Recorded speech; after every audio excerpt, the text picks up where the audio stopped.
109th Indianapolis 500 is over, and I've got two things to say. Alex Palo, you are absolutely ridiculous. And number two, Acme Corporation, maker of those cartoon anvils that seemingly hit Wile E. Coyote nonstop in the cartoons, you are locked in on Speedway Indiana, because good Lord, this race, 10 cars, 10 of the 33 did not finish. Massive attrition rate. Let's get into what happened here on Alex Palo's trip to victory lane. All right, so it's gonna be a long video, buckle in. We got three drivers we spoke to, by the way. Some great insights from Pato O'Ward, also our guy, Davey Malukas, and then finally Conor Daly. Those will come up on the back end. Let's talk about what this Indy 500 was. We didn't even get to the green flag and we had a caution. Our guy, Scotty McLaughlin, warming up the car, crashing. The end of the front straight, crashed into the pit wall while on the track. And that wasn't enough. We had Marco Andretti, first car out in the actual competition side of the Indy 500 restart, lap 4. He's into the wall. Scott Dixon's brakes catch on fire. He loses 3 laps. They end up replacing the left rear brake caliper. Kyle Larson has a slow stop. His possibilities are diminished. Colton Herta speeds, ends up losing a lap. Alexander Rossi, our great shooter Nick Leo from Coforce, just happened to be there. We saw a little bit of smoke trailing, brought that Ed Carpenter racing car in. We thought it was just that. Good Lord, it was not. Nick was there by chance, actually because he's great and somehow knew it was gonna happen. Caught the whole thing. Scary Alex, livid because they did have a very good car, but nonetheless, out of the race there. Big fire, unfortunately, nothing good happening for him. Rinus VeeKay, a wonderful story, starting on the back row, 31st, charged all the way to 6th. We were talking about, looking on the broadcast, they're mentioning Joseph Newgarden, starting 32nd and how he had gone so far forward. Well, the kid right next to him was actually farther ahead, and with Dale Coyne Racing. He is from P31 to P6 on lap 80, pits on lap 81, kerblamo, some sort of braking issue, spun and crashed on pit lane. Whether it was pit lane on the inside or the wall on the out, there was a lot of damage done today, unfortunately. So this great story, spin and crash, that kid's done for the day. Takuma Sato had led a quarter of the race, looking like the guy to beat. He goes long in his pit box. They have to pull him back. He loses a ton of time. Any possibility of victory lost. He finishes nowhere near the front. And we're not even done. Robert Schwartzman, our pole sitter, again, one of the greatest stories we've seen this century, locks up going into his pit box. Unfortunately, one of the crew members got hurt, but slams into the pit wall, understeers into pit wall, damages his left front suspension and his wing. One of the crew members had to go and get looked at. We hope they're okay. Said that he hurt his left foot, I believe it was, but we had all three folks of Robert's pit crew on the left side almost pinned up against the wall with the car. So just a really sad, sad way to see this end for Robert. And then we have Kyle Larson, unfortunately on a restart, spins in turn 2, ends up tagging an innocent Kiffin Simpson, who it looked like he might have just clipped Stingray Robb. Another caution there. Kyle's day done. No fun at all. Joseph Newgarden, with Rinus out of the race, is looking like our best hope for that last road to possible victory. Fuel pump failure. Truly. It was so sad for him because we're just looking for great and compelling stories, and he had one. I don't know who it was. There were a couple of dickheads in the media center who were cheering when that happened, and I turned around and said some not very polite words. It's not the kind of stuff you do, but Joseph driving like the amazing Indy 500 winner and 2-time IndyCar champion that he is. Mechanical issue, engine issue. We were robbed of that, unfortunately, and from there, Ryan Hunter-Ray leading, just turned 44 yesterday. The Little Dry and Ryan Bull Racing team with Cusick Motorsports. Stall on pit lane, lost a bunch of time, and unfortunately did not have the ability to complete the race in the manner in which things are going so well. And then Conor Daly, who we're going to hear from in just a moment, big loss of grip, call it emergency loss of grip, that forced him to pit early, surrendered a chance after leading strong. So, and then we have Nolan Siegel, our guy Nolan Siegel, crashes on the final lap. Admittedly, I didn't see what led to it, was running down here, but 10 of the 33 cars out of the race, Nolan on lap 200. Great battle towards the end here between Alex Palo, Marcus Ericsson. Marcus got a great run on Alex on the last lap, coming into turn 3, coming out of turn 3 in the short chute, just wiggled a little bit, had to lift and settle the car. Alex got that gap, would have had the win without the caution because of Marcus having to manage the car, but did end under a caution. But nonetheless, Alex did have this thing won. 5 wins out of 6 races. And the one race where Alex failed this year, he finished 2nd. So why don't we kick off with our guy Pato O'Ward from Arrow McLaren, who's saying with those 5 wins from 6 races and the Indy 500, it feels like the championship's already over. It isn't, thankfully. There's real opportunities for folks to get ahead of Palo and bring the fight back. But let's hear from Pato. He's a very different guy from the kid we spoke to last year, who was in absolute tears. I feel like there was a lot of inexperience in the front of the pack in the restarts, and I think that was bunching up a lot of guys, and it was a pick and choose. It was kind of like playing roulette, you know, red or black, and you had to pick a lane. You picked the wrong lane, you would get screwed. So, you know, we made some spots in some, got screwed in other ones.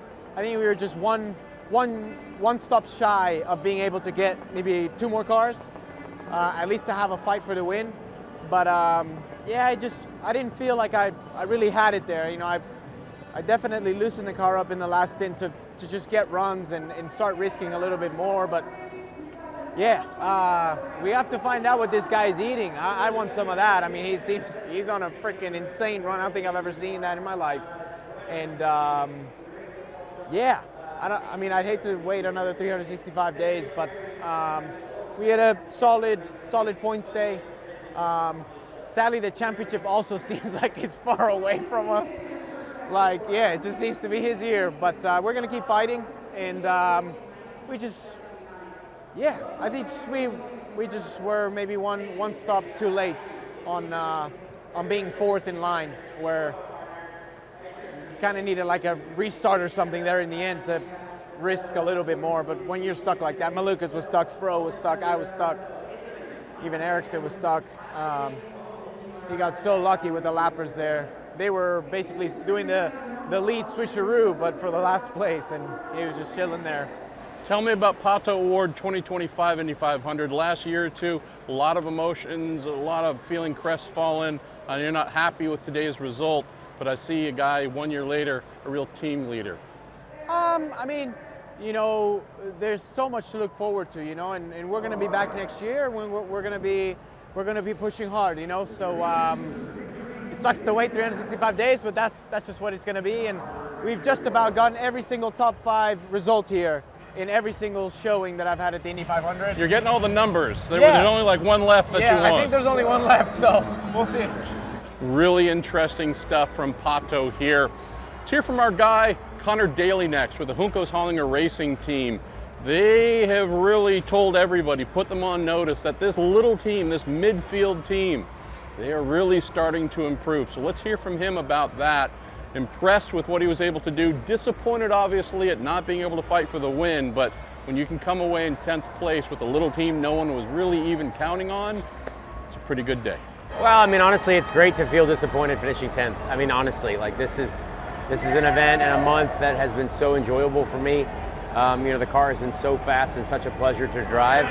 I just felt so good, man. I just felt like running at the front is kind of where we belong, and I feel like everyone respected us up there. And I feel like our car was just so fast; it had raw speed.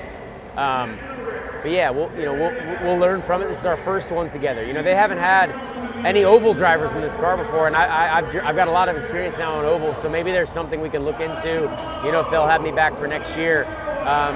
You know, to make this car even better. I want to put that thing right in the trailer and never take it out till next May because it was so fast. But yeah, we'll see what happens. I'm just glad I have a chance to, you know, compete and be here. for AM, PM, and Arco, and Chevrolet, and all these guys. And finally, with our driver interviews, let's hear from Lil Dave, that being from AJ Foyt Racing, that number 4 Chevrolet. So impressively fast, and also he just really had to pee and was kind enough to do the interview with us. So you know what? Let's put a little counter up there and see how long we made him wait just for our own amusement. But really, really great stuff from Lil Dave. So fascinating to see how much his life has changed from last year to here, finishing 3rd at the Indy 500.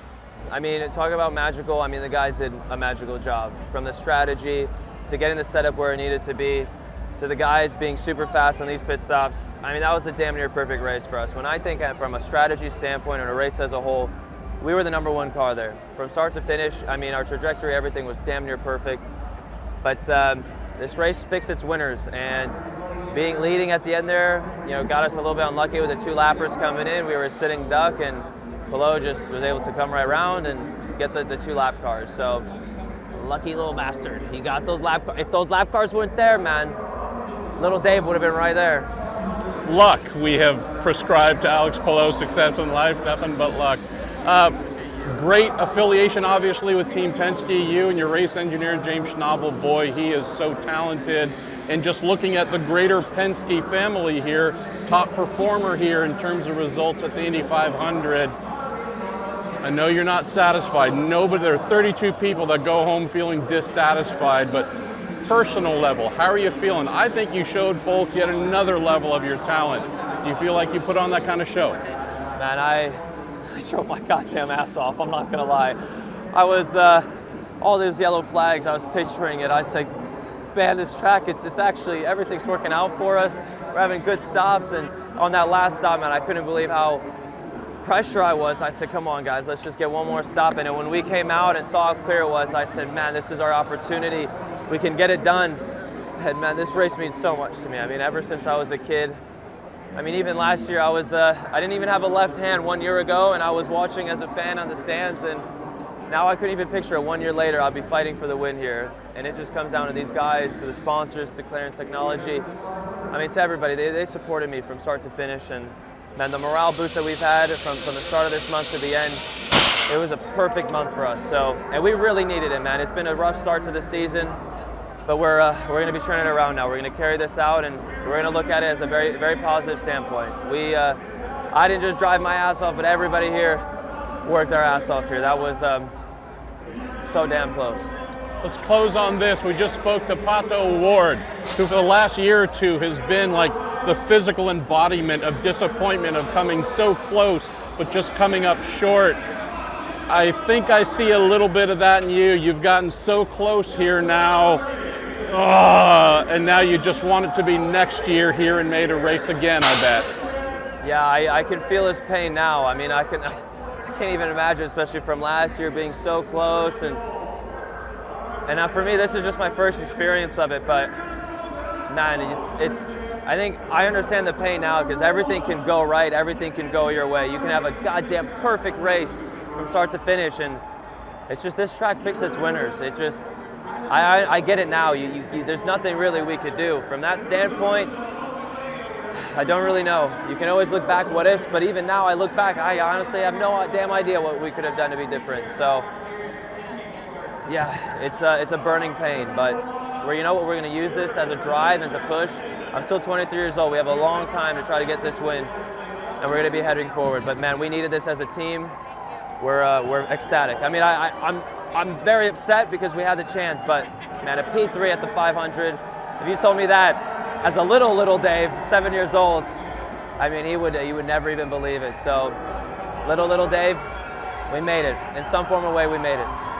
Speaking of burning pain, you got to pee, so we should let you go. Yes. Handle the final bit of business. I am going to be walking with the crouch forward because it hurts. So, should I take the mic, or am I going to pee I'll with it? walk with you. Let's close on a couple of points here. This is a celebration of us. This race, everything about it, it's truly just the thing that makes us feel right in the world. You can never guarantee the quality of this race. You never know how good it's going to be, how bad some of these can be, just somewhat boring. The 109th delivered more than we could ask. insane quality.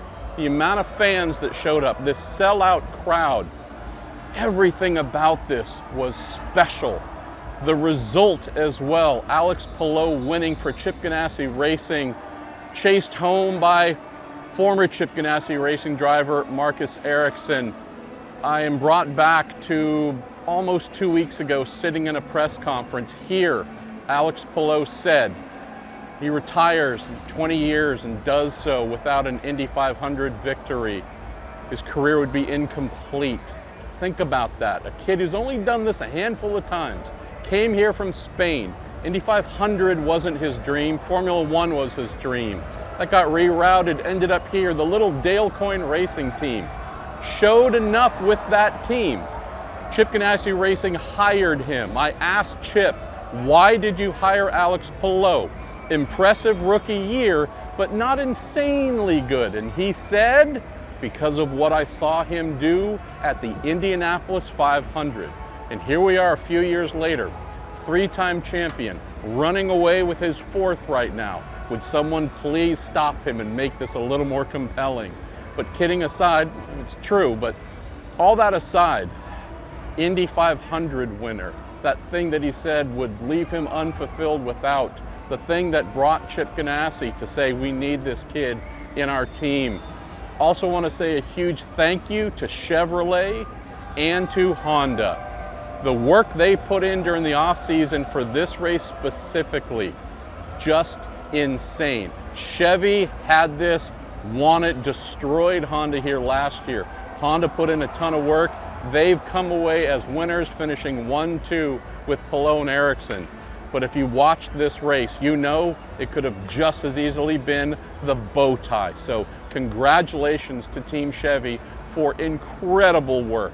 And also to the associates at Honda Racing Corporation US. You guys got the win. You earned it for sure. But I love the fact that none of this came easy. Palo, the big story. Honda and Chevy, the big story. Fans and this huge sellout, a huge story. I'd say the other most transformational part of this event, Fox Sports.